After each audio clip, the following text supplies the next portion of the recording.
अस्सलामुअलैकुम दोस्तों। वैसे आप डीएसपी कुलदीप कुमार, जो कि संभल के डीएसपी हैं, उन्होंने कुछ ईरान और इज़राइल के लिए जिसमें जंग हो रही थी, तो उसमें मुसलमानों के द्वारा जो संभल में सड़कों पे जो एक तरह से नाराज़गी जता रही थी, उन्होंने क्या कहा? उन्होंने कहा कि यदि किसी ईरान की इतनी चिंता है तो भारत छोड़ के, मतलब एक तरह से भारत में जो माहौल चल रहा है उसको ख़राब करने के बजाय जहाज़ जो कि फ़्लाइट उसको पकड़कर वहीं जाकर एक मिनट जाकर लड़ लें। और उन्होंने क्या कहा? उन्होंने कहा कि कुछ लोगों को ईरान और इज़राइल युद्ध में अपनी टांग अड़ाने और दखल देने की खुजली मची हुई है। आप सुनिएगा, अगर वो कहना क्या चाह रहा है इसको भी आप गौर कीजिएगा। ईरान की जंग की सलाह के लिए उन्होंने स्पष्ट शब्दों में कहा कि ईरान की इतनी चिंता है तो जहाज़ में बैठकर वहाँ जाकर लड़ो। तो इससे आप क्या समझें? एजेंडा समझ रहे हैं अपना? और सुनिएगा, उन्होंने प्रदर्शन पर रोक जताई।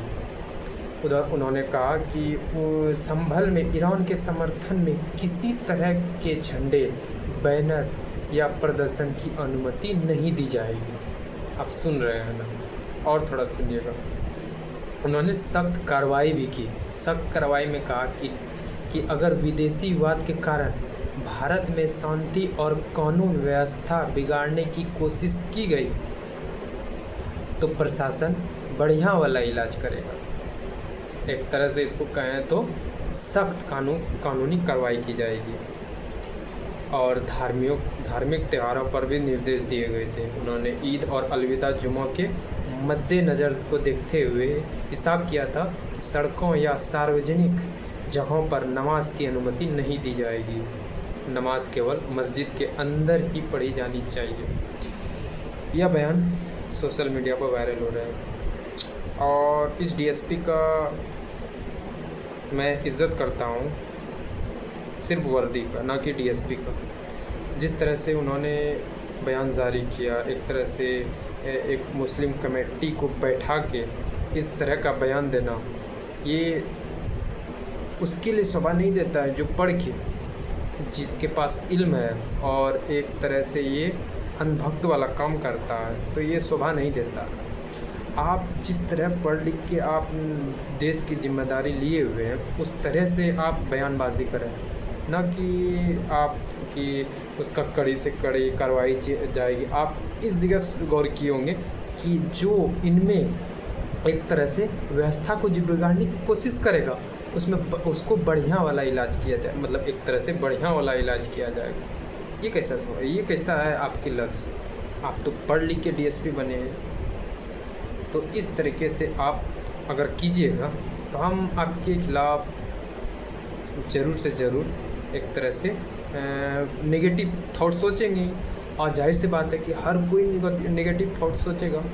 अगर आप पढ़ लिख के ऐसी बात करेंगे तो जाहिर है कि आप खुद को गलत कह रहे हैं। जो आदमी डीएसपी बना हुआ है वो इस तरीके से नहीं करता। आप देखते हैं अभी जो इलेक्शन में पॉलिटिशियन है वो इस तरीके से बात करता है, और 90% या 80% कल है तो वो बिना पढ़े लिखे बन रहे हैं। क्यों?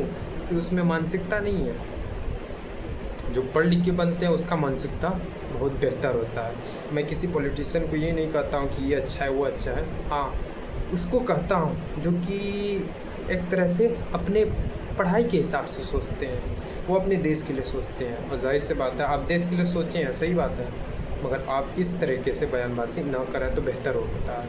क्योंकि हम जब ईरान को सपोर्ट करते हैं तो एक तरह से हम माहौल को बिगाड़ते हैं। और जब आपको तो नहीं कह रहा हूँ, जब आप लोग करते हैं बांग्लादेश को सपोर्ट, तो उसमें हम लोग कोई नहीं कह पाते कि आप माहौल को बिगाड़ रहे हैं। नहीं, आप माहौल को कहाँ बिगाड़ रहे हैं, आप तो माहौल को सही कर रहे हैं, है कि नहीं?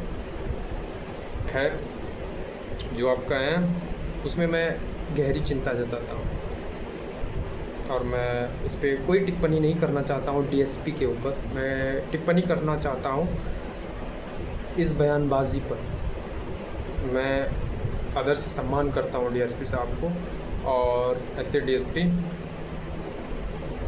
सोच वाले नहीं दे तो बेहतर हो। इस इंडिया में ऐसी डीएसपी का ज़रूरत नहीं है जो कि ऐसी मानसिकता वाली सोच रखते हैं। खैर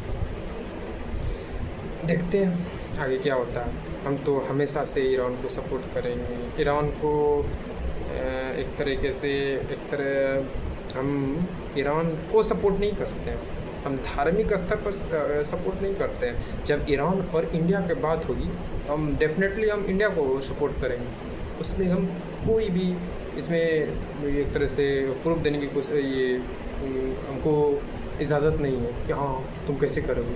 ये डेफिनेटली होगा कि हम इंडिया के कोई विरुद्ध अगर खड़ा होगा तो हम इंडिया के साथ, कोई ईरान, कोई पाकिस्तान, कोई इजराइल, कोई अमेरिका नहीं। मगर आप ये गलत कर रहे हैं। आप जिस तरीके से बोलेंगे ये शोभा नहीं देता आपको। आप हम शुरू से कहते हैं आपका सम्मान करते हैं, हम वर्दी का सम्मान करते हैं। हम इस इंडिया में रहते हैं, इस इंडिया में हमें एक तरीके से हर धार्मिक को लेकर चलना चाहिए। जब पढ़ाई करते हैं, जब डीएसपी बनते हैं, हम भी पढ़ाई कर रहे हैं, हमें भी सिखाया जाता है कि हर धर्म का एक तरीके से हमको लेकर चलना है। हर धर्म की व्यवस्था को देखते हुए हम उस बात को बोलना है, ना कि किसी का ये वो नहीं। सर ये गलत कर रहे हैं सर। खैर अब अभी तो सुने कि ईरान और इजराइल में ट्रम्प का दावा कि ये आयतुल्लाह खamenei का भाई वो जख्मी, उसका पैर भी जख्मी है।